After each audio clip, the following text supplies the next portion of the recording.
So we're just going to dive right in. I don't have any worksheets with you, but Marcy has provided you all with fabulous note paper, and pens, and everything. What are you guys thinking so far about the Confident Leadership Conference? Let's put her on the spot. Marcy, thank you for everything.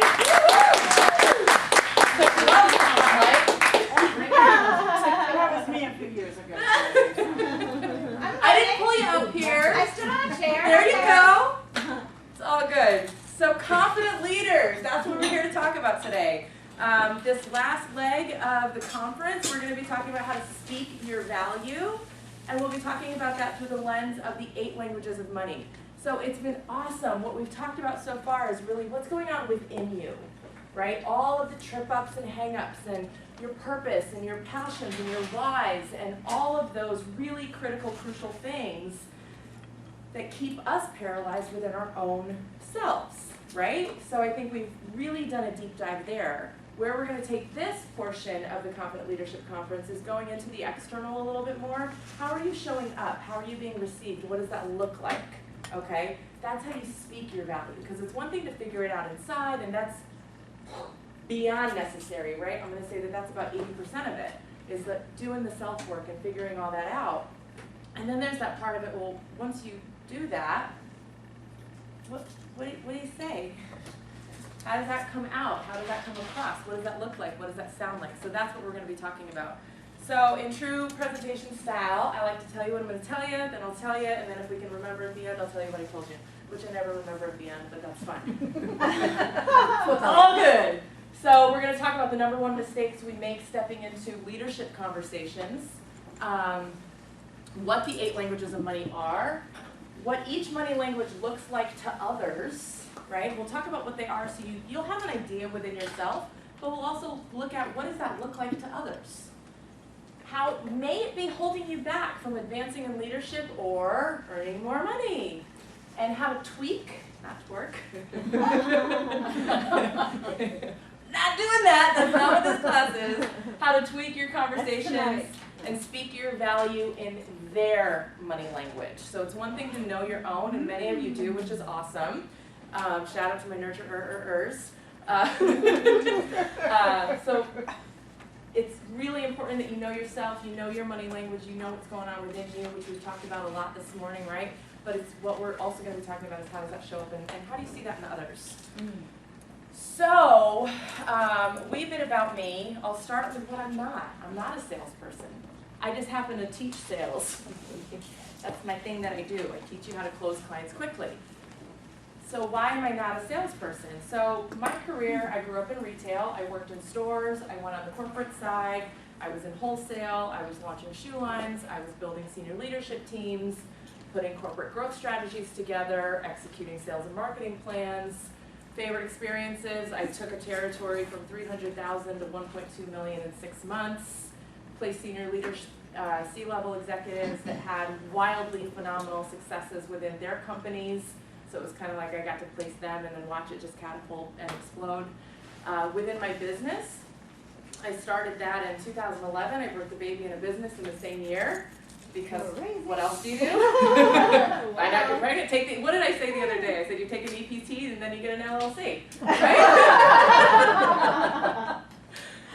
So all of these jobs that I had, you know, it was kind of like under a sales umbrella in some respect, but it never felt salesy to me. And matter of fact, when I would get my KPIs, my key performance indicators, we need to do this much or you need to hit this target, like it just never resonated with me. So I took the sales roles, but I was never financially motivated. Like that wasn't my thing. Just let me go out and knock it out of the park.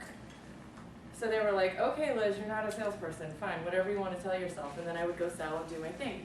But the word sales didn't resonate with me. So now here I am in my own business, and I'm helping small business owners doing their marketing and sales strategies and things like that. I had one client who we helped him go from basically on the verge of bankruptcy and divorce to $37,000 in 10 days, but he was happy. And he's still married, which is good. So I'm having these successes. I shifted my business a little to where I removed a lot of the hard deliverables that I had in terms of the marketing and just stepped into really the coaching consulting. And I had to put a dollar amount on myself in conversations, and that didn't work for me. So I started stepping into these, sales conversations, asking people to give me money to talk to me, and like it's a fine business model, right? It's called consulting, it's called coaching, like people do it all the time. But I had a really hard time with it because value issues, self-worth issues, all the things we were talking about before, not knowing my why to do, all of those sort of things. So I'm not a salesperson, right? So that didn't resonate with me. Through that process of me kind of hitting a financial brick wall in my business and needing to come up and out of that, I realized the 8 languages of money was born. My sales process was born, right? A single mom, have to figure out how to sell and make money. And I realized why I'm not a salesperson. It's because I don't do sales. I teach service. But if I said I'm a service person, then you're like, no, my Maytag's fine, I'm good. Like it just wouldn't resonate, it wouldn't make sense. So everything that we're going to talk about and how to speak your value, if you're doing it from a position of sales, here's what I need to tell you. Here's what I want you to hear. And when we think about sales, all entrepreneurs in here, so we can think about literally selling our services, or we can think about, from a leadership perspective, selling an idea to somebody else, right? That's a sales conversation. Trying to get your kid to pick up the clothes on the floor, that's a sales conversation, right? Trying to get your husband to put the toilet seat down, that's a sales conversation that you have again and again and again, right? When you step into it from a place of sales, you're really saying, this is what I want you to hear. This is my need, this is what I want. I'm attached to the outcome. When you step into it from service, then you're stepping into it, right? What did I just do? I went from here, and then I went to here, because it's about, opening up, unattached to outcomes. I'm here for you, right? I have an idea of what I want to happen, but it's really more about how can I be of service to you? And how can we play together? How can we make this work, right? Open hands, open arms. So I want to ask you a question, and I'm using this because it's here. This is getting used. Who are you not? Who are you not? I'm not a salesperson. I'm a service person. Who are you not? I'm not a coach. You're not a coach. Okay. Who are you not? Your mother. Mother. Okay. Who else? Who are you not? I'm not the thinker. The thinker. That's Amber. I need you. Who else are you not? The savior. The saver. Savior. The savior. I'm not your savior. S-A, help me out here. B-I-O-R. B-I, okay, close enough. I am not the answer person. You are not the answer person. She'll answer me. Anyone else? I'm not a systemizer. Systemizer. That's what I was going to say next. Is that you, Ina? Who says me? Oh, Oh, not a housekeeper. Not a housekeeper. There we go. not. Okay, so can I just play with these for a minute? You guys good if I just play with these for a minute? Sure. And I've remembered who some of them are, but not all of them. Whoa, where am I going with this? I don't know. I don't know either. This is happening. Not a coach. Not a coach, right? That feels icky. Whatever that, like sales felt icky to me, right? Coach feels icky. Could you say that you are an influencer? Could you say that you are a helper Networker. and a mentor, Mentor. right? Okay, so we take the negative and we turn it into a positive so it feels better, right? We're one step closer to speaking our language, okay? Your mother, not your mother. What does that say? I'm Karen. Do it yourself. Karen. It says do it yourself. I do DIY. Nurturer. It's a nurturer, right? It could say that you're caring. It could say that you're nurturing. Service. It could say that you're service focused, right? Shifting it in a way that says I'm not this, because that has a negative connotation, to something that's more positive. Feels a little bit better to step into with confidence. Okay? We're not changing your qualities, changing the language around it.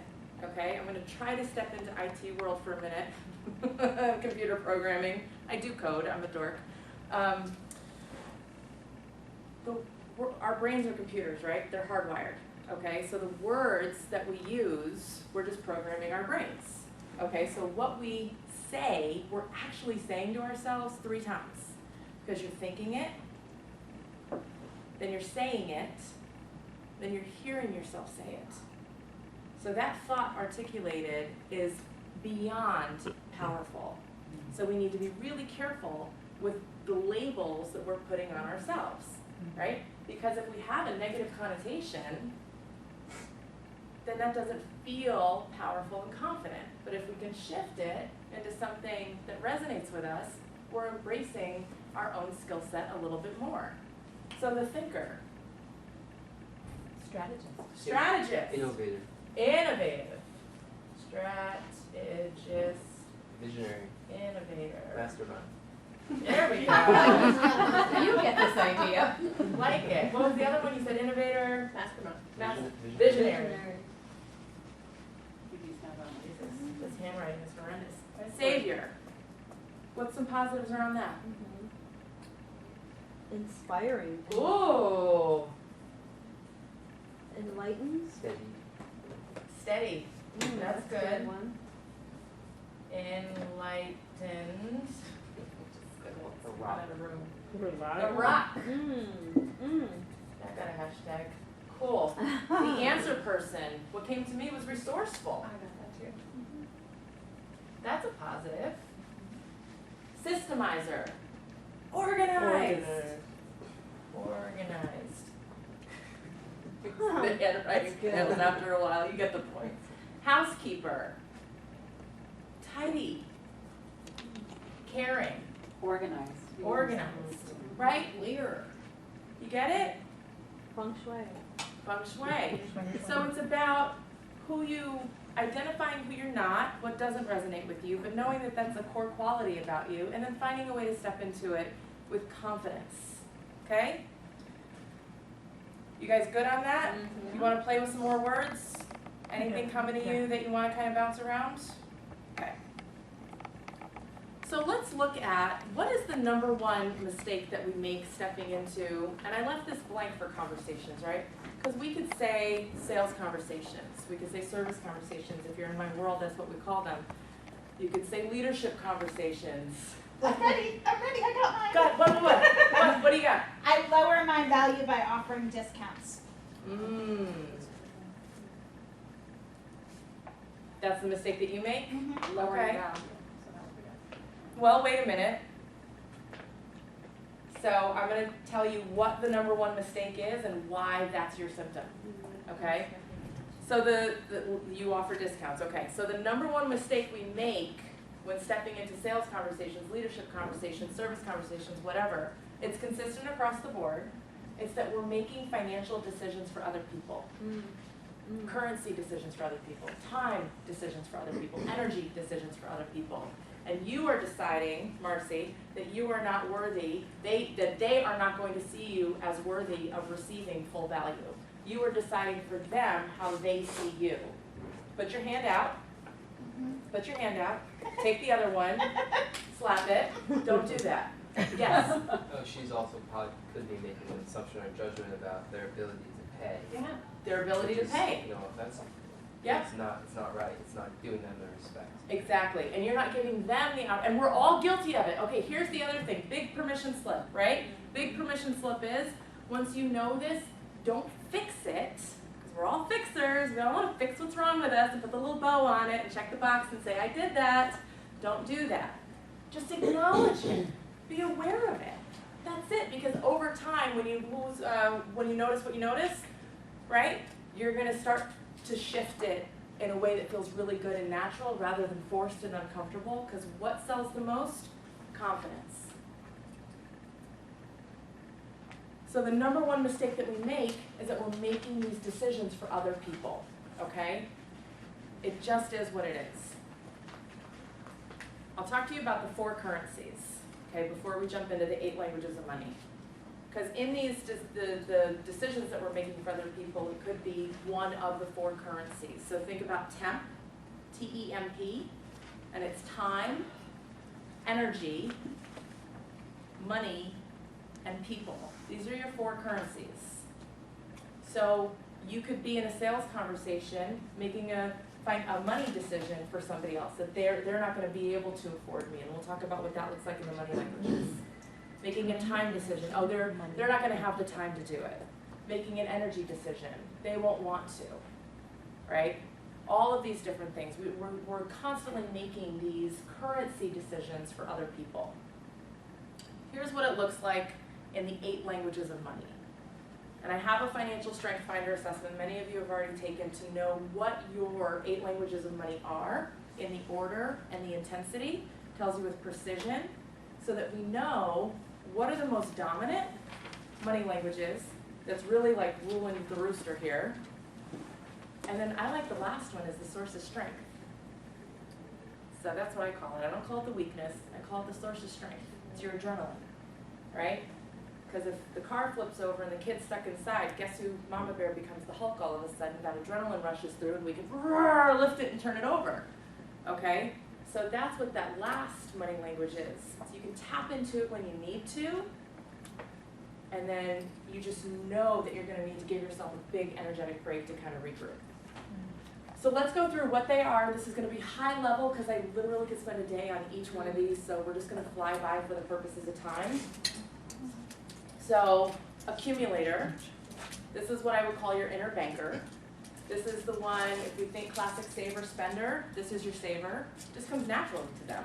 They're just good at it. It's what they do. It's not even that they're good at it, it's just their DNA. It's just who they are.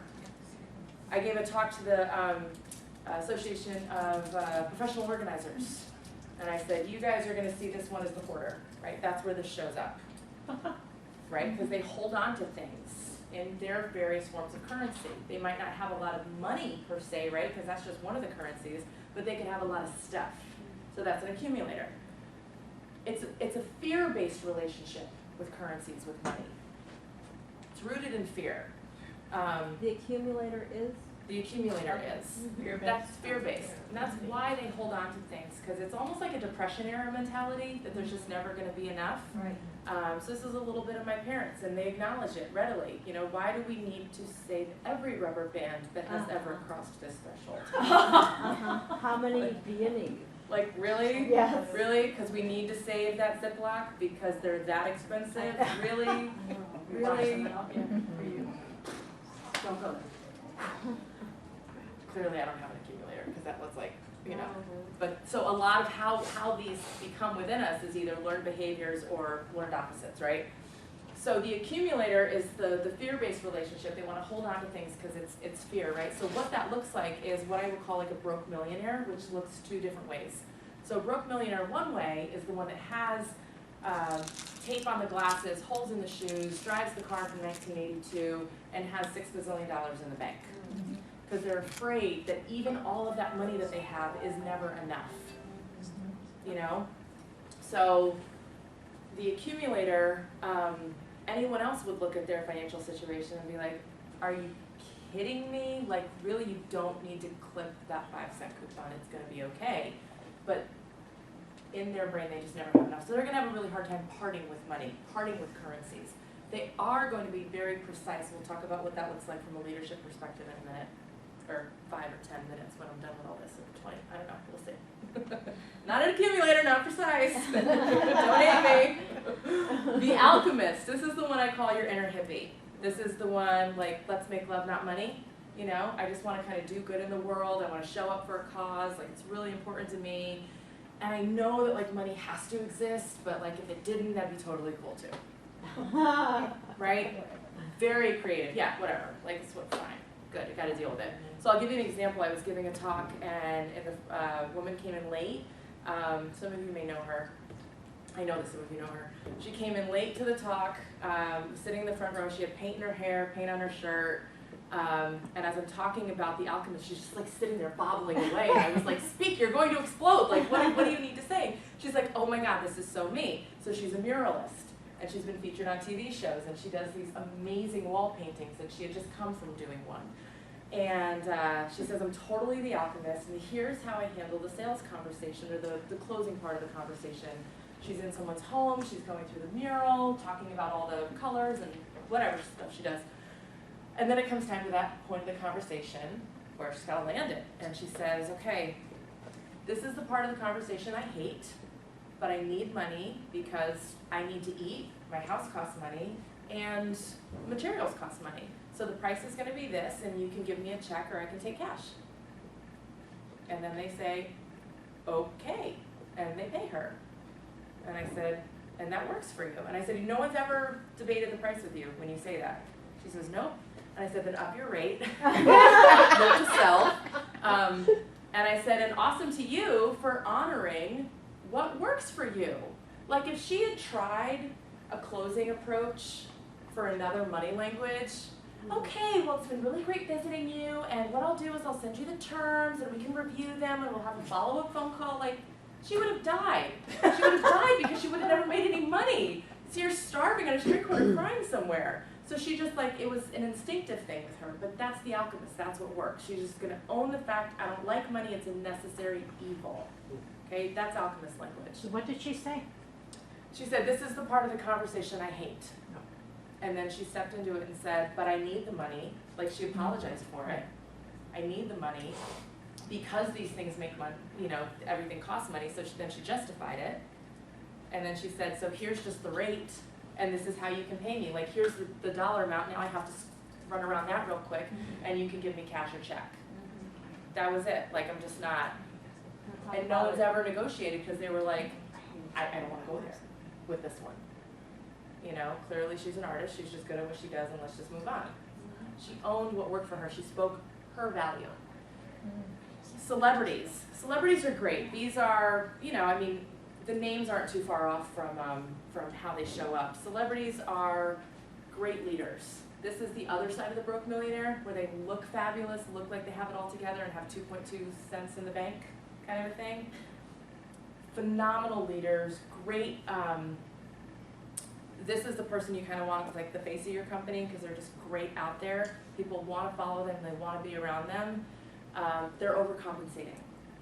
They're overcompensating.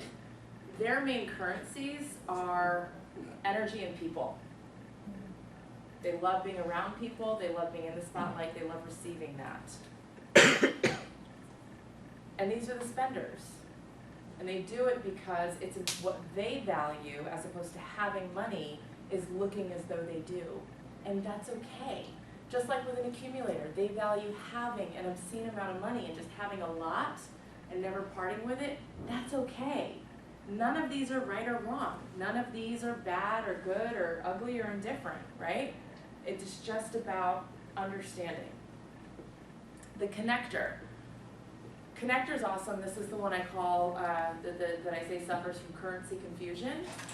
So the connector is the one that the more people they have around them, the more supported they feel, as opposed to having money around them. Because the way they get their money is, let me rephrase that. The way that the connector is, their currency is people. So the more people they have around them, that's their currency. Money comes, they have a strong faith and optimism. So the money's gonna come to them one way or another. The interesting thing about connectors, these are your major networkers, right? They just know a lot of people, they're always putting people together, they're great. But here's the interesting thing about them, because of this currency confusion, because those relationships they hold at such a high value, if you step into their world with the intention of getting at their people, you are dead to them because you have done a major violation. That's the connector. Because they value the integrity of the relationship at such a high level that anyone coming in to sabotage or jeopardize that is a predator and they're gone. Very simple. Yeah, we get Mama A Bear. lot of money. We get Mama Bear. Don't mess with my tribe. I will get you. No. What is the difference here? You had the celebrity, you know, you've been saying so much, I've been enthralled by what you're saying. Now I'm trying to take notes. What you said here is that they collect people, if you will, more than money, because the more successful they feel, the more people are in their life. Yeah. All right. Now the celebrity, they're broke, but they look like millionaires. They love people as well. Because it feeds them. Because it's connectors think of it like a level playing field. They want to have all these people around them. Yeah. Celebrities just want to be a notch above. So enough people for them to feel like a celebrity, because you can't feel like a celebrity by yourself. I mean, I guess you can with Instagram, but whatever. You still gotta have the followers, you know. So the celebrity needs the people, but it would be just like a little layer down, and it's not a negative. It's not a derogatory thing. It's not Just a understanding criticism. how they function, yeah.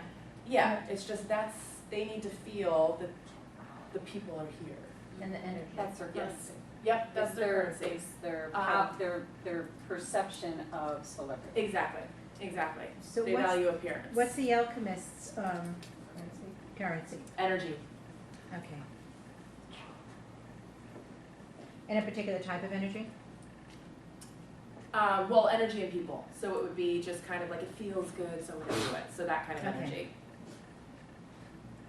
An accumulator is just money and time, hard currencies. Yeah. They do want a lot of something. Mm-hmm. With precision. I recently blocked my friends list from people that I was not mutual friends with because someone has started attacking my friends. There you go. We got some connectors in there. The mama bears. Bless you. Thank you. That's the last one. I've got 4 more. Okay. Heads up. Okay. Are you 12? 12. That's awesome. See you later. Okay, where are we going? The Maverick. Maverick is the risk taker. I know we talked a lot about risks before, so it was really fascinating to kind of see that come up in leaders. Leaders have to take risks, right? You have to take risks as a leader. As a Maverick, you're just naturally inclined to take a risk, but that doesn't make you a natural leader, because a true Maverick really, at the extreme, and all of these that I've been talking about have been at the extremes, right? Just to kind of give you some examples of. But a true Maverick at an extreme is like you're a gambler, my ex, the house flipper, right? We're gonna put it all down on this house and flip it and make all the money. Good for you. The Maverick is the one that is go big or go home, but when they say that, like they are all in, all down on this. There is no diversity. They want no steady end. There's none of that. It is just, we're going big. And that's good because it's gonna get you to push and think, etc. And of course, we also know why that's bad. Because putting everything on red 13 is only good if it lands on red 13. Small window. Nurturer, or ers. It is just nurturer, but I had to throw on the other ER, of course. No coincidence that Dederer, is the betterer, thank you. So the nurturer, is the one that has to over-deliver, right? It's all about, what can I do for you? How can I serve you? How can I make sure that you're getting the best experience? How can I give you the shirt off my back? Let me run around and put the gas mask, as you were talking about, on the airplane. How can I make sure everyone else here has the mask on? And then I'll die. Because that's what nurturers do. We give until there is nothing left. Because we receive by giving. Nurturers receive by giving. Energy and people, those are the currencies. Feels good to give, that's why we do it. The challenge, and it's amazing value. Like my private clients know that they have bat phone access. Like, yeah, we have our structure of how we're gonna work together and all this other stuff, but like, you need me, you call me. Anything's going on, you pick up the phone. Phone call away. Bless you. Thank you, I think that's the last one. So it's an over-delivering kind of a thing. One of my coaches was a ruler, and I'll talk about that in a second, but she has very strict, and ruler accumulator, so she has very fierce hard currency boundaries. Time, money, she's very firm on her timelines and boundaries. So when we had our calls, and she wrapped them up to the minute. That was it. And if I needed her in between, I knew I had a specific amount of emails that I could send her and all this other stuff. And I hired her because of that, because I needed to experience what that was like, because that was so polar opposite for me. So I was like, what do you need? Do you need me to come over to your laundry? Like, that's fine. We'll just play together and work. It'll be great. I won't charge you. It's no big deal. Because that's good for business. So that's the nurturer. Amazing value, oftentimes to a fault because we're boundary challenged. Great Speak to leaders. that a little bit, can you speak to that boundary challenge? Boundary challenge. So we don't do boundaries. Nurturers just want to over-deliver. We want to overflow. We want to give. And we see boundaries as something that keeps other people out instead of, so nurturers see boundaries as a horizontal. Lack of love. As a horizontal. We see boundaries as a horizontal, meaning that here's a boundary and you are now out from my world because of this boundary. Instead of seeing the boundary as a vertical, I hold you to this standard. That's the difference. That's a holy shift. Hashtag holy shift.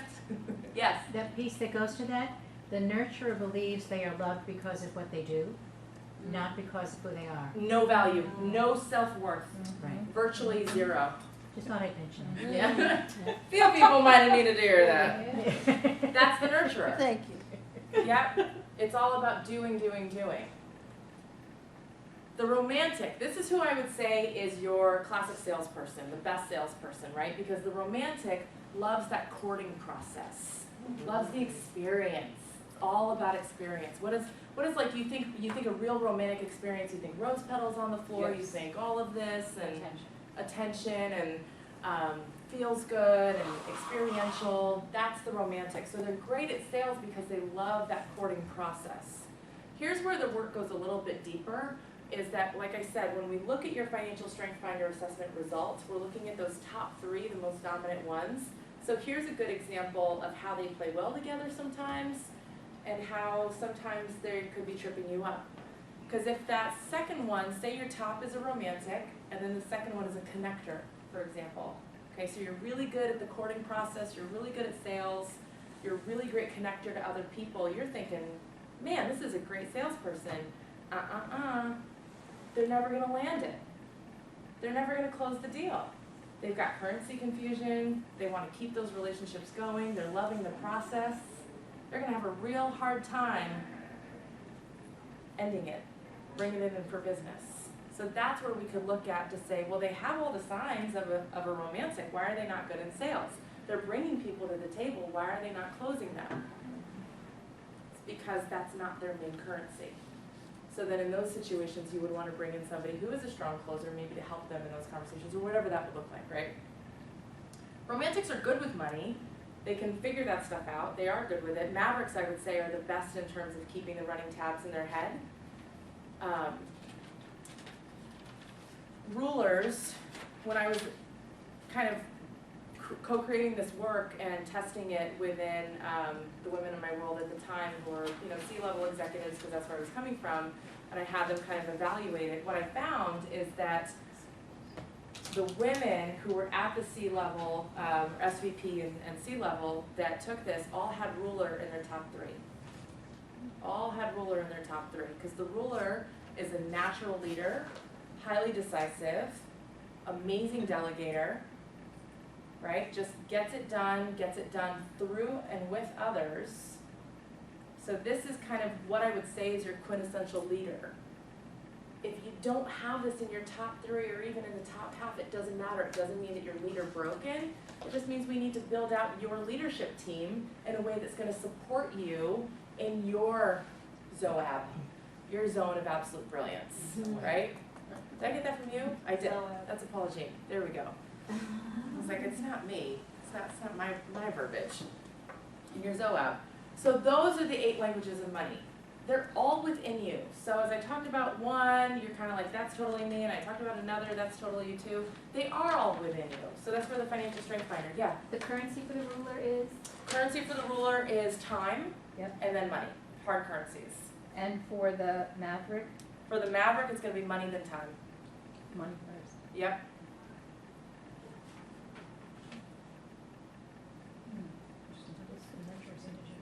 So here's Romantic, sorry. Romantic, we didn't get that one. romantic is going to be for their currencies, it's going to be people and money. It's funny that it's people in money and yet they can't close to get the money. If they had I was using the example if they had the connector behind them. If it was romantic maverick, sales all day. You wouldn't have to worry about a thing. So I can bring you in. Yeah, Create bring you in passion. and land you hard and high. Or the line. Exactly. So here's a question just to kind of think about, like a generic question. Where do you want to go for dinner? everyone tends to answer this differently. You either name a place.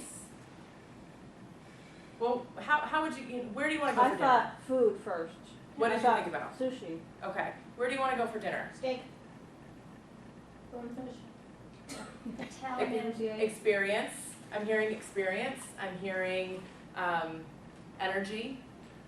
A lot of the ways this is answered too is, I don't know, where do you want to go? Nurturer, connector, let me do for others.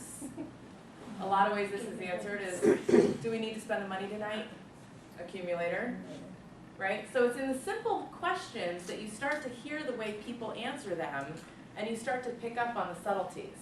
And why this is important is because as a leader, as a salesperson, which we're all entrepreneurs, we're all salespeople in our own businesses, you need to be able to speak their language to be able to close them. As a person of influence, you need to be able to speak their language to be able to have them receive your message. So it's for listening to the subtleties of the responses to understand, okay, they're saying that differently than I would, so I'm going to start to shift my approach to make sure that I'm heard. Because isn't that how you truly speak your value? Is when you're heard? Let's talk about the 8 languages of money in terms of leadership. What does it look like? If you are this, that's how you're showing up. An accumulator is showing up with precision.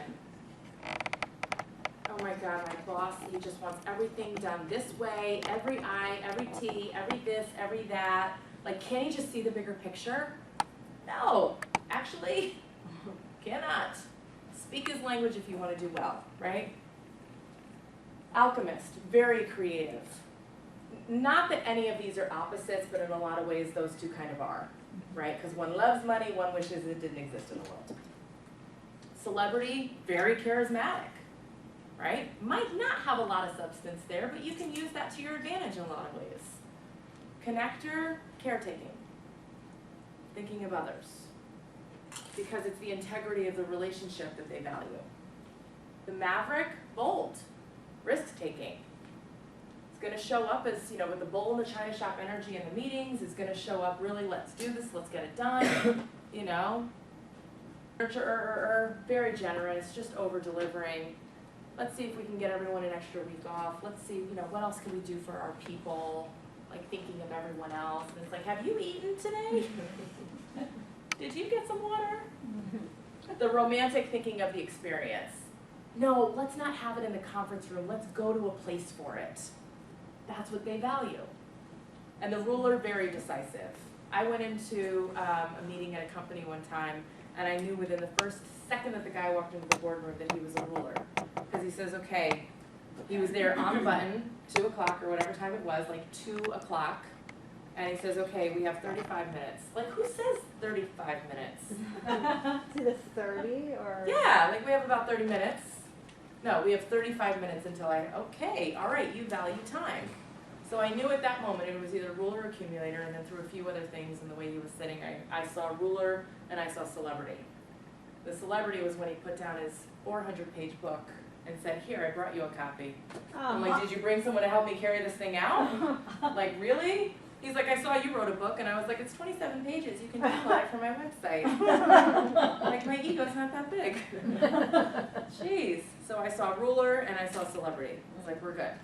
So that's how it's going to show up. That's how you're going to be seen to others. So it's one thing to know what's going on within yourself, and it's another to know how you're being seen and received to others.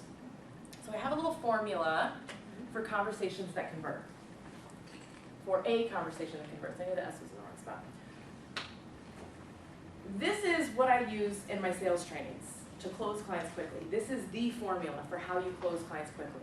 And it's also, I've tested it now behind the scenes quietly in other situations, and I've asked other people to do the same in other conversations, other situations. And I'm really finding kind of tried and true. And for my accumulators and rulers in the room, this is not with precision, right? These are ballpark. Okay, numbers, bear with me on this. 80% of the conversation is the other person talking.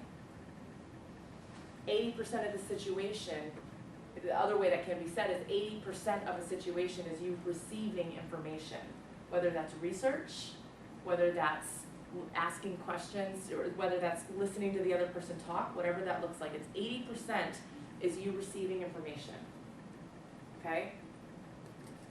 15% of the conversation, this is how you receive that 80%, is by asking very specific questions in a very precise order, ideally to evoke emotion so that you can get that QBQ, the question behind the question. That's not mine, that's trademarked. QBQ. It's good stuff. Because the 15%, that's where you have control. Okay? So think of a conversation that converts as a driver's ed car. The other person has the hands on the steering wheel, but guess what you always have? Foot on the brake. You got a foot on the brake. Who's really in control? You. You, because at any time, you can stop. At any time. So the 15% is you asking the questions, how you're getting that 80% of the information. 5% is, I say, permission to speak freely is granted. This is where I break it down even further into a structured sales conversation when I really train how to have that enrolling conversation. It's a little bit of introduction and a little bit of invitation, where you would make your offer, right? So in a leadership conversation, it's asking questions. We've been taught from the early days, don't answer a question with a question. I'm here to tell you, answer a question with a question. It's how you find out more, right? That's the whole concept. There's a whole series on it, QBQ, the question behind the question. People ask the question based on their own level of knowing, from their own perspective. You're the expert at that thing that you do, so you have a different perspective. The way that you're going to get on the same page so you can be of service to them is to find a common ground of speaking the same language. And that's asking deeper questions to really find out what's going on so that you can serve them in the highest and best manner.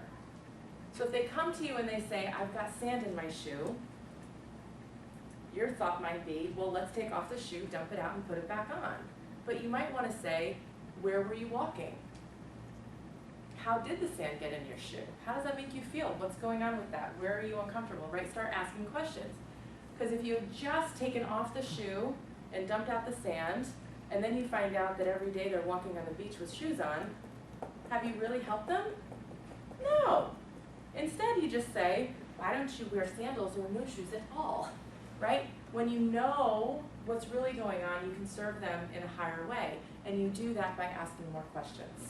Does that make sense? Mm-hmm. And we told how to twerk, how to tweak, how to tweak your conversations. How to tweak your conversations so you can speak your value. Pretty simple. You want to be mindful of your timing. Again, we're doing this from a service perspective with the other person in mind, because we all know what we got to say in that moment and it needs to be heard. Is it the right time, right, for them to receive it? Is it the right time of day? Is it the right time of the month? Is it the right whatever, right? Is it the right time? Your words. Are you using the right words in the conversation? These are things you have control over. The environment. I know you really want to say that thing to that person at that dinner party, but is that the right environment to have that conversation? And your actions. This is body language, but I could not come up with a word with a B in it, so it's actions. But it is kind of the same thing. Maria, I gotta talk to you. Yes? Yes, Liz? So, I mean, how are I can you? see that you're upset. Yep, exactly. Okay. And what did you just do with your hand? Would you like to take it outside? Right, what did you just, I can see that you're upset, because I'm standing here like this and you're like, stop. I can see that you're upset as I'm standing here like this. Instead, if I said, hey Maria, you got a second? Of course. Cool. Right? You have control over that. Right? And the knowledge. What information are you bringing into the conversation? Have you checked your facts? Are you bringing assumptions into the conversation? Are you aware of the knowledge? Those are things you have control over. So let's take it a step further as we're talking about speaking your value and having confident conversations. Let's take it a step further to talk about the 7 C's of communication. Ooh. Are you clear? all know that thing in our head that's gonna come out of our mouth makes perfect sense to you in that moment with your energy and all that's going on. Are you clear in what you're saying so that it'll be received by the other person? And we know the whole backstory of everything that has to happen for this to be heard. Brevity. Thing, and I love that it's just one word, brevity. We know, concise. Kiss. It's simple, silly. Are you compelling? Right? Be compelling in your conversation. Put some heart and soul into it. Strong call to action, right? That could be another way to look at it if it's a sales conversation. Do they care? All these other things could be in alignment, but if they don't care, you're talking to the wrong person. So you just need to find somebody who does care, or it's not important to them, so why are you going to have that conversation, right? So you need to make sure that they care. Are you saying it with courage? Because we can say what's here, we can say what's on the surface, and we can be clear and concise and compelling and make sure that they care and be confident and considerate when we're stepping into a conversation. But are we really stepping into using that person's time and energy with a level of courage? We were talking about loving the other person and loving the other person. Dr. Dorothy was saying loving the other person enough to say, I see you for where you are, and I'm going to say this because it needs to be heard. That's courage. Okay, so are you stepping into a conversation with courage and maybe saying something that could be uncomfortable? That's how you're a confident leader, is by having those courageous conversations. With confidence. That's your own personal confidence. It doesn't match the confidence of somebody else. It means that you are in a zone of your own confidence. And being considerate. Are you being kind? That didn't start with a C, so considerate works. Are you being kind with the words that you're using, with your tone, with your actions, all of these sort of things? If you can check all of these, you're good. Go at it. Have the conversation, because you've thought of them, you've thought of yourself, you've thought of the environment, you've tweaked, you've done this. You're good, right? That's how you can be a confident leader, whether it's with your team, whether it's with your family, whether it's with your partner, your clients. Sometimes we need to have really confident, courageous conversations with our clients to hold them in a strong and loving place. Check all these things before you do. So WTF, it's not what you think. What's the function? What's the function? It's not my own. I got that. I was in a parent leadership class, and first day they put a WTF on the board, and I was like, oh, I'm gonna like this class. They're like, no, Liz, it's not like that. So WTF, what's the function? What are you taking away? This is what I want you to kind of spend some time on right now within yourselves. What are you taking away right now that you're tactically, actually, practically going to do? What are you going to do with this information that we talked about? And if you're stuck on that, let me know and we'll talk it through so that this is great, it's motivational, you're getting a lot out of it, but whether it's from what you've heard from me or from our 3 previous speakers, what is the thing that you're going to do differently today or tomorrow? Fast action, right? Because you're leaving here with still business hours in the day. So what's something that you're actually going to do? It doesn't have to be earth-shattering. It doesn't say, I'm going to take over the world and get that billboard. Just a simple thing. I'm going to send that email. I'm going to pick up the phone and call that person, whether they're in receipt of my message or not. I'm going to be in control of it. What's one thing you're going to do or say differently? And then I want you to consider, what's your holy shift? What's the takeaway that you're having? What moved you? What made you think and look at things differently? How are you shifted on a cellular level that says, I had my holy shift. I got it. The light bulb moment, the aha. So it's the WTF. What are you going to do differently? What's the function? How are you applying what you've learned today? And then what's the holy shift? Who wants to share? Either. I will call in.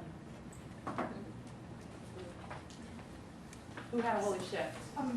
Well, the whole day was holy shifts, but I can say what I will immediately do, as I've spent years working on my self-worth, yet I continue to think I need to discount something for someone to make them join me, and that ends. So what's another way, I love that you acknowledge that. It's important for you to be able to give in order to receive. So what's another way that you can give without it depleting you? I feel that it's me actually putting down in a written offering, what it is that I do offer for that amount will help validate it without me having to take away from it. Perfect. Virtual high five. Good. Good. What else do we have? What are you gonna do differently? Anything from today, doesn't have to be from what we talked about. I've got questions on how, the first component there is noticing what is my money language? And noticing that shifts as we develop more and more experiences, our money language speaks. There was a time in my life where people I had a vow of poverty. So clearly, in the vow of poverty, money wasn't a real issue for me. It was much more about servicing people, all right? And there was no time limit, I dedicated my life. So it was the experience and the money and the energy of that. But as we grow, as we change, and continues even as an adult, things keep shifting and changing.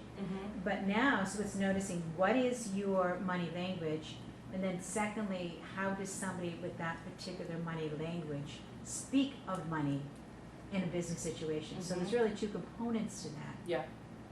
The language and then The actions. how does he or she speak Yep. at that point in time? Yeah. I know as I'm growing in my business now 5 years in, in the beginning it was all nurturer and it was all doing for others. And that served me to a degree. And now I'm really, I say channeling, because they're at such a low level within me, but I'm really channeling my accumulator and my ruler to step in to love money a little bit more and know that it does love me back. And it is nice to have it. It doesn't have to be spent right away. And that I can be highly decisive in situations. I just choose not to be because I'm looking out for the other person, which is crap, right? Because that's not serving me. That's not serving Lily. So it doesn't serve anything in my world. So it is important to have those boundaries. So the way that I'm stepping into my less dominant money languages is actually through the holy shift word of my dominant money language. The holy shift word of money language is that one that's going to trigger you differently. So for the nurturer, it's boundaries. So by me stepping up boundaries and looking at them as a vertical versus a horizontal, I'm saying that by me having boundaries in place, I'm actually bringing people up to a level they weren't at before, instead of me bending over, breaking my back, trying to bring them up. Get it? So it's me stepping in and honoring that and making peace with that boundary is allowing me to step in and love money a little differently. I also find the difference in that you've got, when I, okay. I'm a shy woman. That when I had my kids, again, because people was my motivator, when I had my kids, I could make very high sixes figures for all those years because I was giving my children a lifestyle that I wanted my children. I wanted them to know they could go to college. I wanted them to go to private schools. I wanted them never to live in the projects. I wanted them never to know my past reality. So high six figures was that wasn't difficult to do. Then the kids were gone. And when that's the motivating factor and your motivating factor goes away, Motivation goes away. when the motivation goes away, so what's the motivator again then? And because now it's no longer about people. Now it's about self, if you will. No, not about people in service, it's about self. So what's the how interesting motivator? is that? So now you're taking Yeah. your why you do, which has been consistent all your life, and yet again reframing Shifting it. it. And within the reframing The is money- then your money the money pieces language are shifts and changes. shifting. Right. Very interesting. Yeah. I was Yeah. tagging that conversation as well. Yeah. Yeah. Yeah. Yep. Yeah. And then translate that to your language Right. that you use for your marketing and going forward. So my why we do, I've got the dream, I've risen, I see it, I'm growth. What's the language I'm gonna use? And dragging old language. So the thinker was me, don't want to be the thinker that's lists and things, and that's not me. I'm more creative, I'm more expressive. But I can change that component around and say I'm a strategist, and now that becomes creative to me. So it's not that we- becomes marketing. So now it puts a new energy, which helps me align with my language of money. Yep, and it's not, do the money languages change over time? Absolutely, because we change and evolve, but are you ever gonna completely flip it around and be upside down and backwards? No. They're going to shift, some will come up a little bit more, some will lessen, there'll be subtle shifts, but at the end of the day, you're always gonna be part maverick, you're always gonna be part connector, I'm always gonna be part nurturer, right? That's just part, and it's always gonna be high for us. It's who we are. But over time, life circumstances and different situations are gonna help us to mitigate those or bring them out further, right, as we see fit. But as a thinker versus a creative, I would challenge you to say that it's still the same thing, it's just the application of what the manifestation of, Yeah. right? You still are I a do. thinker, Yeah. you're always gonna be a thinker. Yep. It's just going to manifest itself in a much more fluid way versus a much more structured, Right. Because you're in alignment with your purpose and you know your why you do. the why we do. So now your language of money Your holy makes shift sense. of the why we do. Yep. We got some hashtags coming out of here or what? Yes, my ruler We dear. have our vision. And speaking of holy shifts, when Liz helped me recognize my identifiers and why I was doing what I was doing, and I had a shift within 20 minutes, what I didn't realize was that when I go back out in the public, I can identify other people so I know how to talk to Right. them Right. and speak their language, because I've got all of these identifiers in my head, so that I recognize them. Ah, that's a maverick. Okay, I've got to speak maverick right now, or and it's amazing how it works. Absolutely amazing. Love it. Good, any questions? Well, actually, that's what I was thinking, exactly what you were saying. I was thinking how I might pay more attention to what other people's money languages are when I'm having conversations with them, and what difference that might make. When I looked at your 7 C's of communication, I'm actually looking at these because I had a difficult conversation, conference yesterday with a client and her grandson, who's her power of attorney, in which I'm saying to them, I know what you want to do, but this is what you can do, which wasn't necessarily what they wanted to do.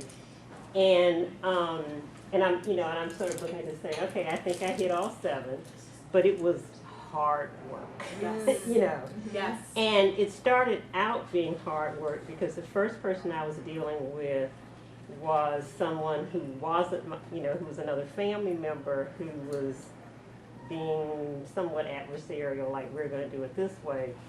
And I had actually gone as far as going to probate court to get somebody else in place, and I said, okay, I'm going to shift this from being, negative because of this person and sit down and actually talk with both my client and her grandson and explain to them, what the situation is. And the day before the meeting, I was actually sitting down doing a list of all the things I needed to talk to them about, and I looked at it and I said, well, I'm telling them what they can't do.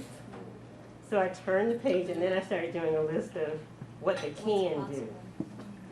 And I think the conversation went a lot better because I shifted my attitude too, so that I wasn't coming in saying, you can't do this, and if you do that, you're going to jail. And Let's hear that. The things they need to know about, but and I mean, I did slide that into the conversation about, okay, wanna this stay out of jail. actually would be a crime. But I didn't start there, right? I mean, I started there saying, this, and also trying to see from their point of view, it's not like they were doing it because they were trying to do something wrong. It's just they didn't know what their obligations and responsibilities were. But as I'm sitting here listening to you, and I'm wondering how might that conversation, how might I do that even better by trying to identify what their money personalities are, I mean, I think the conversation went really well, and the other piece of that is how might I do that better so that I'm not exhausted at the end of it? Because at the end of the conversation, I went and bought 2 tickets to things I want to go to at Arts and Ideas, and then I went home and I was like, okay, I'm done for the day. And Because you were operating with firm boundaries, and as a nurturer, that's your holy shift. Yeah. So it's exhausting for you because you keep feeling like you have to keep yourself in instead of being able to just give. Yeah. That's exhausting. Yeah, sure. Do what you want to do. And- Yeah, Right, go ahead. Don't call me for bail money. Not that kind of lawyer. Marilyn, Yes. as you were speaking, I noticed, and I'm going to, I've learned these words over and over and over again. So as you're speaking to them, have you tried, have you considered rather than you can't?